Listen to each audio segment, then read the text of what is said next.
All right, guys, I think we're on episode 4 here of advice from a 20-year-old successful business owner. I own multiple multi-six-figure businesses, and all I'm going to be doing right now is sitting in front of the camera and giving you some raw, genuine advice because I know when you listen to the Alex Hormozis and, the business gurus online, sometimes they're so successful, they're so distant that it's almost unrelatable. It's almost out of reach. So being able to hear someone that's in a similar boat to you, I know how beneficial it was for me finding small creators and stuff that kind of motivated and inspire me, and I want to give back and do the same. So today we're going to be going over a lot of cool stuff. The first thing I want to emphasize is this right here. The ability to seize an opportunity is a lost skill for entrepreneurs. What I truly mean by this is I've taken about 1,500 sales calls of different people that want to start a business, and I've talked to them on the phone. Every single man, especially young guys, want to run a business. But why is it that only 1% of them even try, and then 1% of that 1% succeed? What is this big caveat? And I would argue the ability to even pull the trigger is something that's such a lost art nowadays. And I truly believe that it's the fear that genuinely holds people back, but it could be a variety of things. But there's a few things you need to understand about entrepreneurship before actually embarking on the journey. The first one that I want to highlight for you is nothing throughout entrepreneurship is guaranteed. Not the money you make, not if you're going to wake up sick or healthy the next day. Absolutely nothing. And I talk to a lot of people and they almost want a guaranteed answer. Brad, am I guaranteed to make $10,000 my first 30 days, my first 60 days? And hearing that, what they're really asking for is a job. That's what a job is. They say there's no risk involved for you, but you're going to be capped and you're going to be subjected to this pay. With entrepreneurship, the beauty of it is that there's unlimited risk, that you could take on as much risk as possible, because the counter to that, the dark to the light of that, is there's unlimited upside. You could literally make as much money as physically possible. Look at the billionaires. They all started businesses. So being able to analyze and understand that the path I want to go down isn't one of certainty. It isn't one of relaxation. It isn't one of comfort. And I think a lot of people think they want to be an entrepreneur until they start to realize some of these truths, that you don't have any certainty. If you're faced with a tough decision, do you have the balls almost to actually be able to make that decision and follow through with it? Because honestly, once people realize that this is the case, you're either going to get taught it or you're going to learn it the hard way physically. Once you understand that the ability to seize an opportunity, the ability to pull the trigger is crucial in entrepreneurship, this is where I see a lot of people fall off. This is what ends up happening. There's all these opportunities that pass by, all these business ideas you see online, all these ways you can make money. Money's always in circulation, and I'll talk about that in a second here. But all these opportunities are floating by. The entrepreneur, the one that succeeds, the hard worker, he sees these opportunities and he's always swiping at them. He knows that he might fall down, he knows that he might scrape his knee, whatever, but at least he's trying. Where a lot of people go wrong is they think that by not trying to catch these opportunities, they're being productive because they're making a smart decision, they're making a calculated decision. But the reality is they go through years and years and years to start that day one.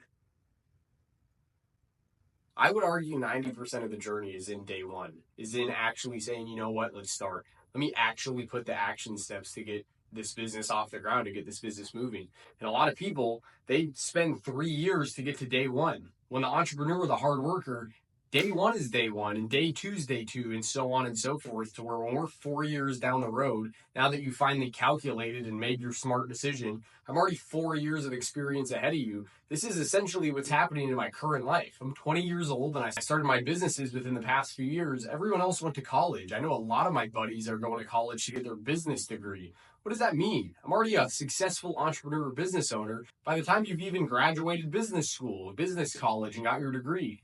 So the whole idea of entrepreneurship being some extremely calculated move, like it's a chessboard and you can make the exact perfect move, to me is flawed. The ability to make the move in the first place is what's going to separate you from that 99%, put you in that 1% bracket, and then to be the part of the 1% of the 1% that actually succeed is going to come down to your intelligence and what vehicle you chose in business and how hard you're going to work once it's accomplished, once you've made the move. So to recap, something that I really, really, really, really, really desperately ask you to understand is, are you the type of person that when stuff hits the fan, when things are hectic, are you the type of person that's able to pull the trigger, that's able to make the decision? Because quite frankly, you're never going to know for sure if something's going to work out. In business as a whole, I would argue is just risk analysis. If you're the type of person that has good risk analysis that says, what's the risk here? Okay, the risk is $2,000 in 3 weeks of hard work. The reward is what, $60,000 a month? That's what I could possibly make. Okay, this is a smart decision. If you can continuously make good bets, eventually you're going to beat the house. You're going to walk out on top. I think where most people go wrong is they want to make smart decisions, so they never take a shot. Or the people that do want to take action and take initiative and actually, grab life by the horns, what they end up doing is trying to chase a crypto pump, and they throw all their money into one thing and lose it all, and then give up on entrepreneurship as a whole because they never even picked a good vehicle to begin with. Okay, the next thing I want to talk about is money is always, let me write it on the whiteboard. Okay, so the next thing I want to talk about is the fact that you don't make money. That needs to get out of your vocabulary. That even me, I say it all the time, but how are we going to make money? How do you make money? What do you do to make money? That isn't even a sentence that needs to be uttered by any single one of you, because the key word here is make. Nobody makes money. The Federal Reserve makes money. What you do is you take money from someone else. So when you go get your haircut, you pay your barber. He took money from you. He then goes to the grocery store and gives it to the grocery store. The grocery store then takes that as a cumulative and pays the rent. And then the rent person, money is always in circulation. It's always moving. It's like a big vortex, a big pool. I've heard a smart person say money is like water. And it's really so true for 1,000 different reasons. But the main one that I actually want to highlight is, what does water do? Water starts in a lake and then it evaporates up into a cloud, and then that cloud moves and then it precipitates down onto something else, and then it lands into a creek, and then the creek starts running, and then someone comes with their bucket and they scoop up the water and then they move it. The fact is, you never create that water to begin with. That water started, it got sucked up, it got moved, and now it's somewhere else. And the only way for you to actually become rich, for you to escape, for you to generate wealth, is not to try to generate money, because that's impossible. Is to stand in the right place, to position yourself to get wet. Meaning that if I want to get wet, if I want to get hit by some of this money, I need to be looking out and saying, okay, where's it going to rain? Or, where's the splash zone? Where's the bucket of water going to be thrown?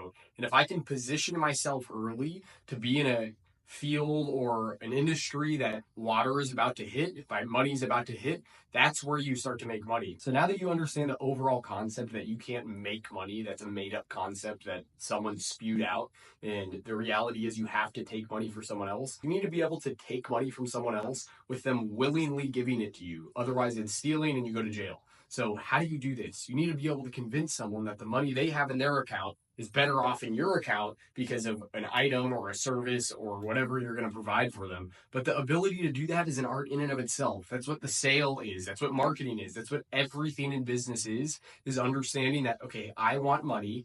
They have money. How can I get them to give me money? That's the whole concept of business as a whole. And people think making money is this super, super difficult thing to do because their whole idea on money is completely backwards. They think when you make money because you go to a job and you just made money because here's my time, here you go, now give me the money, I just made money. What you did is you gave it to a business owner, and that business owner used you as they would a slave on a plantation and said, okay, let's take his manpower and let's generate this much money. And in a result, we're going to give him a tiny little percentage of it. And now you think you've made money. But all you did was give up your hours, your time for that money. Okay, guys, this was a passionate, quick kind of video here. We went over two important things, that the ability to pull the trigger, and that you now understand that you don't make money, you have to take it from someone else. Now that we touched on these two things, hope you got a little bit of value out of the video. Like, subscribe, comment, do whatever you got to do down below. See you in the next one.